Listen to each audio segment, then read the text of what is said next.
올해 초 가까운 지인들에게 나에 대해 물어볼 기회가 생겼었다. 공통적으로 자기 관리를 잘한다는 말이 많았다.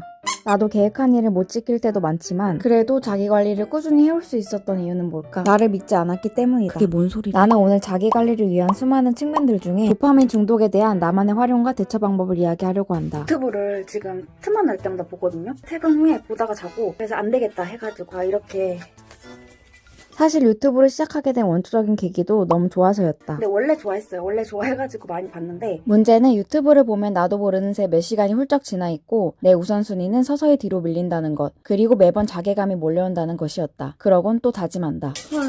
내일은 진짜 유튜브 안 보고 책 읽는다. 작심 3일이면 꽤 버틴 것. 그래서 남의 걸 볼 시간에 차라리 내 걸 만들어보자라는 생각이 시작한 것이다. 그렇게 유튜브를 시작해서 한동안은 내 영상 편집에 집중했지만 틈틈이 유튜브 시청하는 걸 놓을 순 없었다. 하지만 지금은 유튜브 앱을 삭제해놓은 지 꽤 됐고 중독을 어느 정도 벗어났다. 처음엔 일주일, 그리고 조금씩 기간을 늘리면서 유튜브 안 보기를 연습했다. 사실 초반에는 시행착오를 많이 겪었다. 스마트폰 유튜브 앱을 지우고 나선 어느 순간 노트북과 탭에서 보기 시작하더니 스마트폰보다 더 큰 화면에서 안락하게 보고 있는 나를 발견했다. 먹으면서 유튜브를 좀 보겠습니다. 뭘 볼까? 식사할 때만큼이라도 아무 생각 없이 편하게 재밌는 걸 보고 싶어서 주로 연애 프로그램이나 영화 리뷰 영상 등을 시청하곤 했는데 그러다 보니 괜히 식사가 길어지기도 하고 밥을 더 많이 먹게 될 때도 있었다. 잠깐 머리 식히려고 보려던 것 때문에 내 일상이 조금씩 금이 가고 있었다. 그래서 앱을 지우고 노트북을 닫고 탭으로 강의 들은 걸 복습하는 걸로 행동을 수정했다. 스마트폰으로는 업로드할 때만 앱을 깔고 바로 지운다. 카카오톡 알림도 마찬가지다. 저 같은 경우에는 그 빨간색 1 떠있는 거를 좀 못 참는 편이에요. 빨간 알림을 보면 가만두지 못했던 내가 선택한 방법은 결국 카톡 알림을 꺼놓고 내 할 일에 집중하는 것이다. 그래서 내 스마트폰 홈화면에는 카카오톡 앱이 없다. 저녁에는 스마트폰 시계를 확인한다는 핑계로 괜히 폰을 만지작거릴까봐 알람 시계를 책상 앞에 두고 스마트폰은 멀리 덮어두었다.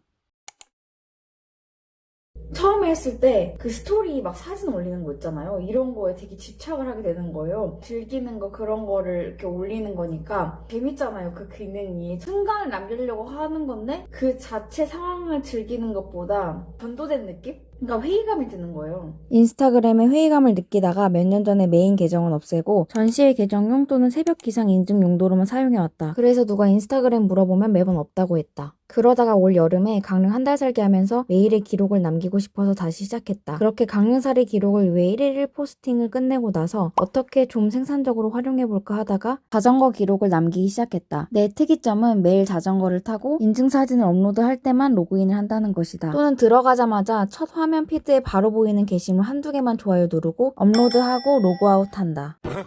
인스타그램을 매일 하지만 사실상 총 시간이 5분을 넘지 않는다. 어떤 부지런한 분들은 인스타그램을 마케팅하는 용도로 열심히 잘 활용해서 수익을 내기도 하고 그러던데 나는 활용하기도 전에 나를 망칠 것 같았다. 재밌는 릴스, 나에게 꼭 필요해 보이게 현혹하는 광고 등에 압도되어 내가 중독되는 게 느껴졌고 나한테는 맞지 않는 매체라고 결론을 내렸다. 그래서 나만의 방식이 필요했던 것이다. 나만의 방식으로 쌓아온 기록들은 포트폴리오에 링크를 걸어서 활용했다. 처음부터 포트폴리오 목적은 아니었지만 매일의 기록을 당연하게 남겨오다 보니 나의 꾸준함을 어필할 수 있었다. 제가 성실해요, 꾸준해요, 지구력이 있어요 라고 말 100마디 하는 것보다 그저 담담하게 매일 쌓아온 기록은 나를 보여주기에 충분했다. 어떻게 보면 소통하는 공간에서 한편으로 내 할 일만 하다 보니 좋아요는 기대할 수 없다. 근데 적어도 남들의 관심을 바라지 않게 되니까 나도 기계적인 좋아요 누르기에서 해방됨을 느꼈다. 그냥 나는 내 기록을 쌓아갈 뿐이니까 가능했다. 내가 좋아요를 반사하러 갈 수 없으니 그냥 그런 방식으로 택한 것이다. 하지만 나쁘지 않았다. 정말 솔직히 말하면 때론 내가 좋아하는 게시물이 아니더라도 왠지 이 사람이 나한테 좋아요를 해줬으니까 나도 좋아요를 해줘야 할 것만 같은 의무감에 누른 적이 있었다. 어떤 사람들은 그냥 화면 쭉 넘기면서 그냥 좋아요를 쭉쭉 누르기도 하고 별 의미부여 안 하기도 한다. 어쩌면 내가 너무 의미부여하는 걸로 느껴질 수 있지만 나는 그냥 내가 생각하는 대로 하기로 했다. 내가 어떤 게시물에 좋아요를 누른다는 건 나의 취향이든 관심이 드러나는 거니까. 그래서 내가 진짜로 좋아하고 응원하는 게시물에만 누르고 싶은 마음이 컸던 것 같다. 인간이 본인의 것을 공유하고 관심을 바라는 건 당연한 본능이고 나도 상대방이 관심을 가져주면 좋지만 그걸 바라다가 더 큰 걸 읽게 될지도 모른다는 생각이 들면서부터 바뀐 것 같다. 불필요한 신경을 씀으로써 사라지는 건 소중한 내 시간이라는 걸. 그래서 나는 내 방식대로 이용하고 있다. 이전에는 내가 의지가 강하다고 생각했다. 하지만 몇 번씩 도파민의 유혹에 넘어가는 나를 보며 생각을 바꿨다. 나는 그냥 의지가 나약한 인간 존재일 뿐이다. 나를 믿지 않는다. 그래서 환경 설정을 하고 관리를 시작했다. 습관처럼 무의식적인 행동을 일으킬 만한 트리거를 원천 차단해버렸고 시간 기록을 관리하며 다이어리를 적다 보니 어느 순간 SNS를 보며 낭비하는 시간이 상당히 줄어들었고 내가 시간을 지배할 수 있게 되었다. 그리고 나의 도파민을 생산적인 방식으로 승화시키기 시작했다. 자전거 타면서 조금씩 거리를 늘려가는 성취감. 몇 달 전에는 8개밖에 못하던 팔굽혀펴기를 꾸준히 연습해서 이제는 20개를 할 수 있다는 내 체력의 성장에서 느끼는 행복감. 등등 꼭 자극적인 것들로 채워지지 않더라도 내 삶은 동기부여가 되고 충분히 행복해지고 있었다. 30분 이상 달리면 몸이 가벼워지고 머리가 맑아지면서 경쾌한 느낌이 드는데 이를 러너스 하이 혹은 러닝 하이라고 한다. 이때에는 오래 달려도 전혀 지치지 않을 것 같고 계속 달리고 싶은 마음이 든다고 한다.